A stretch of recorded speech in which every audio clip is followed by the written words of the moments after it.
Pour améliorer ton cash flow, ben justement, tu peux vendre un actif immobilier que tu as déjà, tu vas avoir du cash flow puis tu vas pouvoir faire d'autres projets. J'ai un client qui m'a appelé justement, il manquait de cash flow pour pouvoir investir dans de nouveaux projets. Il y avait déjà un parc immobilier disponible, puis là, il cherchait de l'argent pour justement pouvoir faire d'autres projets immobiliers. J'ai regardé son parc, puis il y avait sa bâtisse propriétaire occupant qui commençait à être un peu serré là-dedans, fait qu'en plus, il voulait déménager. Fait que, moi, j'ai suggéré de vendre où ce qui est présentement pour avoir du cash flow, pouvoir investir dans ces autres projets. Qu'est-ce qui arrive quand on fait ça? Dans le fond, c'est qu'on reprend du cash flow d'un investissement qu'on a fait.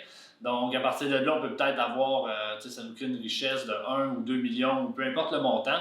Puis avec tout ça, ce qu'on est capable de faire, souvent, c'est qu'on va être capable de faire beaucoup d'autres projets en investissement immobilier. Fait que quand tu veux grandir ton parc, tu as beau en avoir, mais des fois, il faut que tu réduises un petit peu ton parc, faire un peu de vente pour être capable d'y aller exponentiel puis pouvoir investir dans d'autres projets.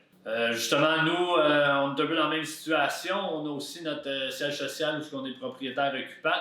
Puis on envisage déménager d'ici 2025. Fait qu'on va justement mettre notre bâtisse à vendre pour pouvoir déménager. Puis en plus, pouvoir investir dans d'autres projets immobiliers.